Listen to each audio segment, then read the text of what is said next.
Hi guys, it's Dom here from JoJo Productions, and today we're going to be talking about this guy. This is the Canon R7. I've been shooting with it for about a month now. I've done a couple photo shoots with it, and I've done a little bit of test video with it. And today I just thought it'd be kind of fun just to do a short review, a small review of it, a half review.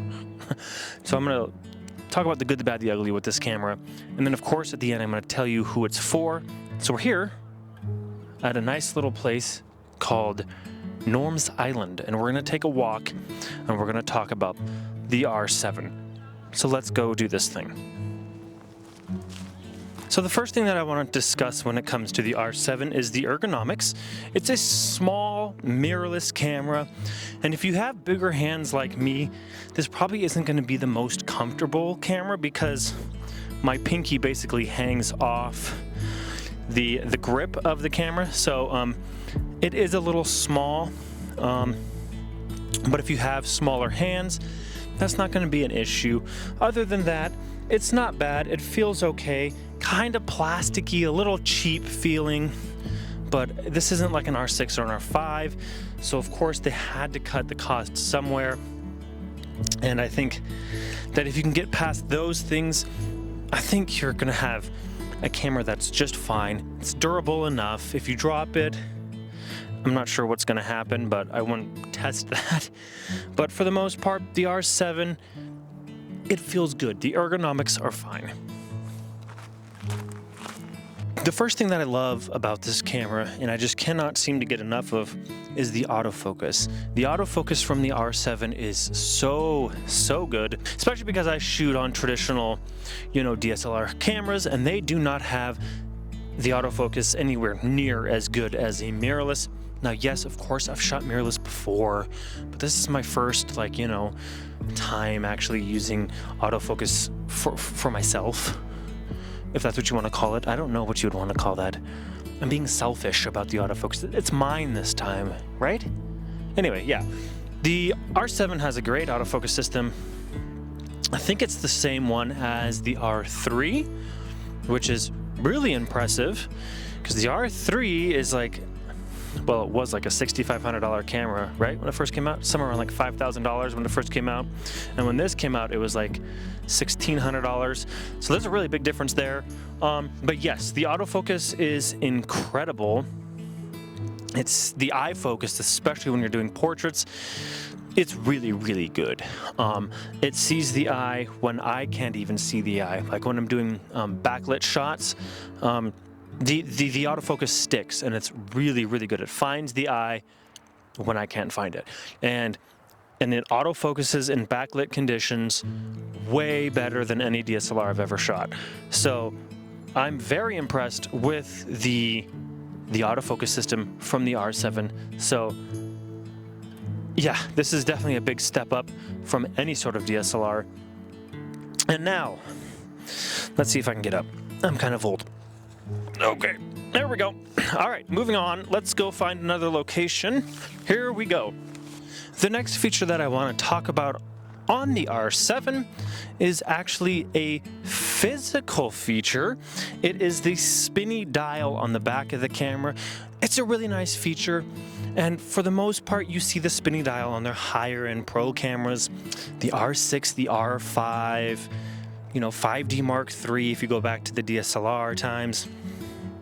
But having this little spinny dial is actually really nice. It allows you to scroll through images really quick, or for most people, it allows you to set your aperture really quickly. And of course, it just allows you to go through your menu settings if you want to. So having this little splash of professionalism in their, kind of mid-level camera, it's a really nice feature, and I really like it. And I think it's definitely an underrated feature that most people probably take advantage of and don't realize that this is a feature that they use. But it's a great feature, and I like having it because it allows you to speed up your workflow just that much more. So the spinny dial, it's a really nice little feature. Okay, everybody, here we are. We're at this very neat old house. I'm pretty sure this used to be an old house, but it's very cool. It's very old. Now, the next feature that I want to talk about when it comes to the R7 is the touchscreen. I talk about touchscreens all the time because they are super nice. They're super useful to have, especially when it comes to video, which we'll talk about video on the R7 here very soon, I promise. But the touchscreen is nice because it allows you to pinch and zoom, check critical focus. You can touch the screen for your autofocus points. That's really great to have. And just having a big, bright screen like this camera has, it is really, really nice because when you shoot in midday, as you guys know, you get a lot of glares on the screen. And having a camera that can kind of fight against that glare and not, you know, what am I trying to say? Reduce the clarity of the screen is really nice. And they put a really nice screen on the R7. It's very bright, very saturated. I don't know what the dot count on it is. If you know, let me know. Is it over 1 million? Is it? Yeah, it's probably, well, it's definitely got to be over 1 million dots, maybe even 2 million dots. I don't know. I'll put it in the screen below, don't worry. But yes, the screen on the R7 is really nice. It's very touchy and sensitive-y, and it's just a great screen to have. And yeah, I think touchscreens are definitely overlooked. They're really great to have. Yeah, man, this whole place is cool. I love this. Man, I tell you what, these old structures are so cool. Can you believe this was a house? Crazy, right? The next feature that I want to talk about when it comes to the R7 is the video, and the video that comes out of this is really, really great. I'm going to do a video completely separately about, you know, shooting video on the R7. So be sure to look out for that. But when it comes to video, yeah, the R7 is really great. It has the really fantastic autofocus, has a great video codec. It's 4K, 10-bit 422. So it's a really great video system. It does 4K 60p even. That's really, really nice. And I don't think that it's cropped. Might be, but I don't think it is. Anyway, the video that comes out of the R7 is incredible. It even has a log file. Now it is just C-Log 3, not C-Log 2, but whatever. It's better than not having a log file at all. So the video that does come out of the R7 is really incredible.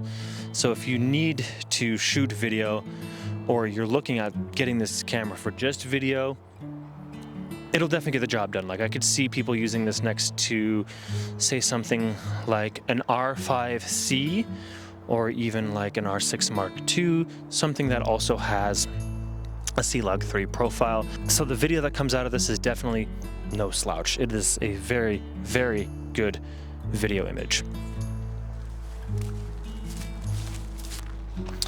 You know, I've heard a lot of people compare the R7 to the 7D.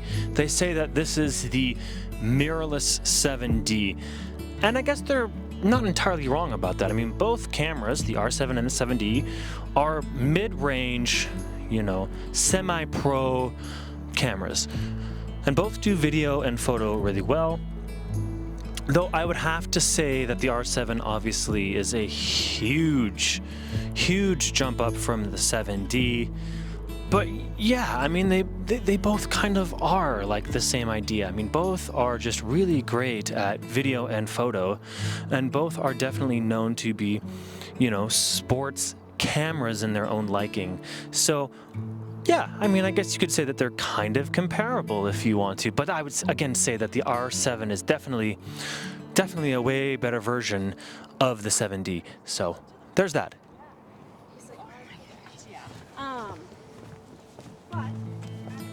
Now let's talk about lenses that come with the R7. Mine just has the kit lens here. It's not the best lens. It'll definitely get the job done. But as you know, Canon has their RF line of lenses, like the really good L series versions. that have the 50 1.2, 85 1.2, you know, all those kind of primes like that. And those are great lenses, and they will of course work on the R7. But again, I have this 18 to 150, and not the best lens, but it'll definitely get the job done. If you want to just walk around the park like I kind of did today and just take some photos of whatever you see, you can definitely do that with this lens. I did 2 shoots now with the kit lens, and you can see them now on the screen. I got some really great images. I think this lens it'll definitely work for whatever you need it to. Just understanding good lighting and how to light your subject, that's what's really important. You know, you can definitely work around the shortcomings of a lens like this, which is of course not great, but I think if you put some good lighting on your subject, I think you can do some pretty nice images, get some nice ones for sure. The 18 to 150 that I have here, it's not a bad little lens. It'll definitely get the job done. So yeah, no complaints there. Okay, and now for the most important part of a camera review, the image. How does the image from the R7 look? Well, I think it looks pretty darn fantastic if you ask me. I did a couple of photo shoots, and I was very impressed. I mean, the 32 megapixels that come out of the camera are very detailed, obviously. It's a very clean sensor as well, and I think it looks really good. I mean, it looks like anything you'd get from an R6 or an R5. You know, just know how to light your image really well, and I think you're going to get a great image. But that goes for any camera, obviously. So the R7 is no different. It does produce a fantastic image, and I really like it. I think that the images look fantastic. We're going to talk about video in a completely separate video on its own, but yeah, no, the R7, the pictures that come out of it, they're fantastic. Again, I think I could have had a better lens, but you know, we made do with what we could. I have 0 complaints when it comes to the images that come out of the R7. Okay, so who do I think the Canon R7 was made for? Well, I don't know how to answer that, because professionals can use it, or people who just enjoy photography as a hobby can use it. If you like doing just photo, you can use it. Or if you like doing just video, you can use it. Or if you do a little bit of both, you can do it. So this camera really is anybody's camera. If you want to just produce really beautiful images, this camera will do that. So I think this camera really belongs to anybody. It doesn't matter who. So I hope you enjoyed this video about the R7. If you did, give it a big thumbs up. If you loved it, subscribe. And if you have any questions or comments, leave those in the comment section below. I'll be sure to get to those, and I will see you guys in the next video.